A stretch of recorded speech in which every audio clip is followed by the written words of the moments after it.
première fois depuis 1991, hein, ça n'avait plus lieu depuis non, 94. Ça faisait bientôt 25 ans qu'il y avait pas eu de Milan-San Remo, femmes, en Femme? fait. Voilà. Ça s'était arrêté par manque de moyens et d'envie. Donc c'était la première fois qu'elle reconcourait, là et déjà là, on a eu quand même une course de ouf. Alors elles ont attaqué excusez-moi, je me suis trompé la semaine dernière, c'était à partir du bord de mer, donc c'était après la première montée qu'elles étaient là, donc la course était effectivement moins longue, mais elle était, tout auss elle et ça a rendu une course très, très nerveuse. Il y a eu des chutes, Elisa n'est pas passée loin effectivement, Elisa Balsamo. Après, comment dire? C'était nerveux, c'était la première fois qu'elle revenait sur ces routes-là, donc je pense qu'il y avait, pas d'expérience, et on a surtout fait un finish de ouf. On a qui est tombé dedans? On a quand même Pauline Ferrand-Prévot, je crois, qui a été emmenée dans la chute. On a une Juliette Labou qui remonte dans la descente de la Cipressa. Elle fait un truc mais absolument incroyable. Elle arrive à recoller et elle emmène avec elle Lorena Wiebes qui elle aussi avait été, bloquée dans la chute. On peut-être que si elle avait pas remonté alors que Demi Vollering était parti devant, peut-être que Demi Vollering aurait pu gagner ce Milan-San Remo, donné. Donc tu peux nous donner Heu, déjà qui a gagné, cette alors, édition? moi j'avais mis un billet quand même sur Lotto Kopecky et Lotto Kopecky a été très bien quasiment jusqu'au bout et mon deuxième guess, c'était quand même, Lorena Wiebes et c'est effectivement Lorena Wiebes, la championne d'Europe en titre, qui a gagné la course, parce que l'Auto-Kopecky se sentait pas, capable d'emmener, jusqu'au bout, d'aller, faire les creux comme il fallait, d'aller, oui, Longo Borghini, pardon, pas Balsamo. Et donc l'Auto-Kopecky a servi de lanceur, de poisson pilote pour le sprint de Lorena Wiebes. Elle l'a ramené, elle l'a placé exactement où il fallait, dans la roue de Marianne Vos et Lorena Wiebes a tété la roue de Marianne Vos jusqu'au bon moment. Elle l'a débordé et Marianne Vos fait seconde à 40, et quelques années. C'est quand même, ouais, ouais, l'autocopie et alors, c'est bizarre parce qu'à la SD Works, d'habitude, l'autocopéie, elle est pas très connue pour faire un travail d'équipière. Elle a fait un copier-coller de la course de Mathieu van der Poel l'année dernière sur Milan-San Remo. Il était champion du monde.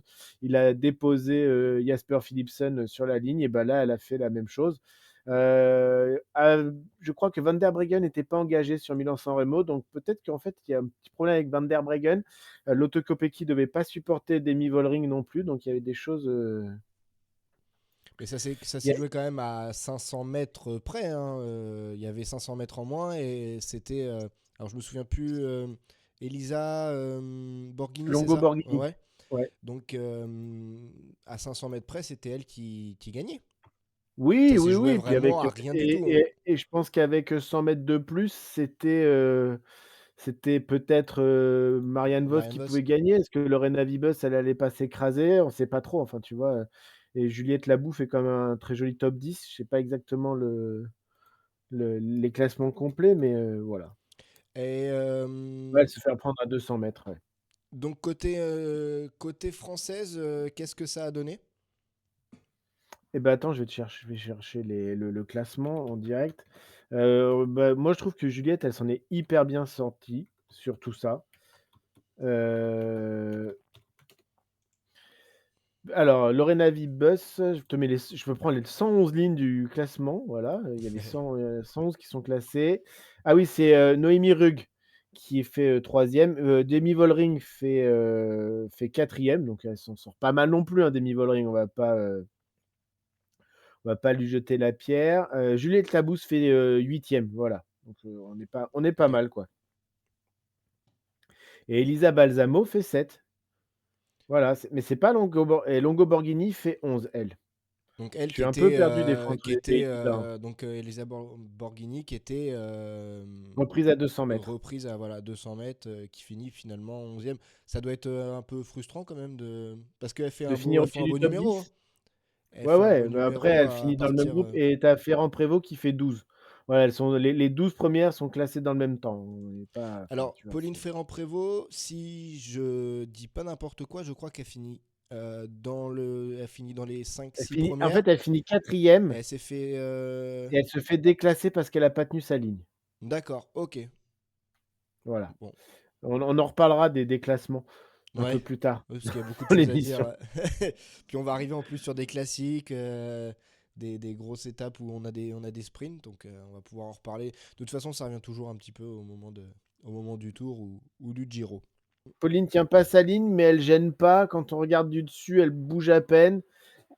Quand on est de face avec les lentilles et les loupes, on a l'impression qu'elle se déporte plus que ce qui est raisonnable. C'est un peu étrange, voilà. Mais c'était une très très belle course qui, pour le coup, moi je m'attendais à plus de suspense chez les femmes, en fait, quelque chose de plus dur. Mais le fait que ça soit raccourci, que ça fasse pas longtemps, enfin, tu vois, je m'attendais à peut-être plus de suspense. Au final, on a quand même une belle arrivée au sprint, mais on n'a pas une course aussi intéressante que chez les hommes, là où j'étais très surpris de la course homme par rapport à ce qu'on s'était dit, la semaine dernière.